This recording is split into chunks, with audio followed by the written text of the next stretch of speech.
Hello everybody, in this video I will present the first mimeograph ever invented, the Papyrograph of Eugenio de Zuccato from 1874. In another video, the second part, I will show how to use it, printing a copy using this papyrograph. The procedure of doing a copy with this mimeograph is somewhat complicated. But if you love old devices, I think it's very interesting to see how in 1874 were made the first copies with a mimeograph. Of course, also before the 1874 people was doing copies. By hand, of course. But also James Watt invented a device for doing copies in 1780. This one using copying ink and the press. First of all, I think the idea that most of people has of a mimeograph is something similar to this.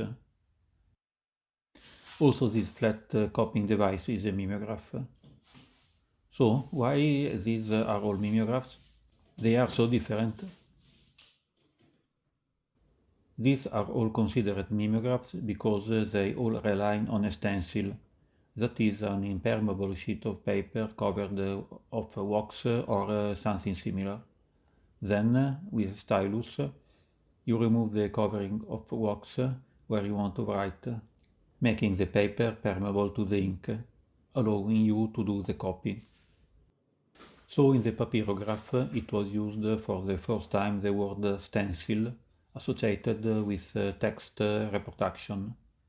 It's a method invented by the Italian student of law Eugenio de Zuccato in London.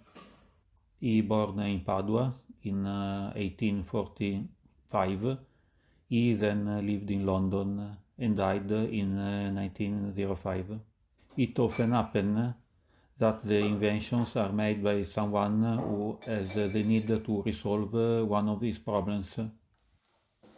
It happened with James Watt, who in 1780 invented the copying system because he needed to have copies of his correspondence. Also Edwin T. Ponting in 1875 invented this polygraph to resolve one of his working problems as a pawnbroker assistant. He had to write 3 identical tickets, one for the pawned object, a receipt for the depositor, and a record for the books. Also Eugenio de Zuccato had a working problem based on the need to obtain copies of handwritten legal documents. So he invented this papyrograph to resolve this problem. In the mimeographs from beginning of 1900, the impermeable covering of the stencil would be removed mechanically by a stylus or by typewriter in an easy way. But Zuccato invented the procedure we will see later, using a complicated chemical procedure to prepare the stencil. Let's see the part of this mimeograph. The serial number is 107. Inside there are all the accessories for doing the copies. All these are the original accessories from the end of 19th century. This cap is for the preparation of the damping solution that will be used to prepare the paper to be printed. These are some sheets of paper that has been prepared for printing long time ago. This is an inkwell. And this is the ink. It's not normal ink, but a special alkaline ink that will remove aggressively the impermeable covering of the paper. Must be handled carefully because it's based on an acid. This cup contains the clean water to wash the stencil. The color on the copy will be made with the combination of 2 chemicals. One is this, that will be used on a pad where is placed the copy. and the other is this, the damping solution, to be dissolved in this cup.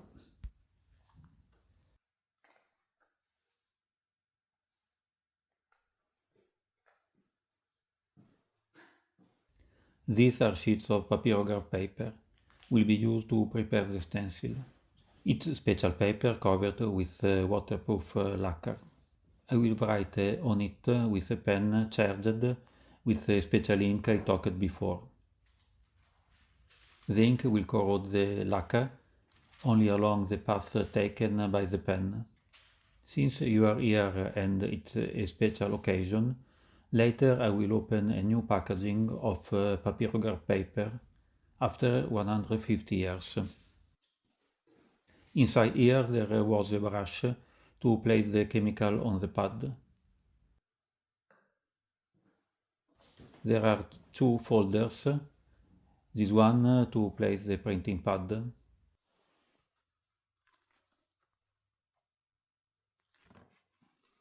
and this one, the washing portfolio, to place the stencil to be washed. Inside the box there is a letter to the customers of this papyrograph from the agent for Zuccato in England, A. Wolf. And here there is the manual. It's very fragile, some parts are missing, but there are the most important ones. So after reading this, I think I'm able to do a copy. The procedure is made of 96 steps and involve many chemicals. There are also very nice decorations.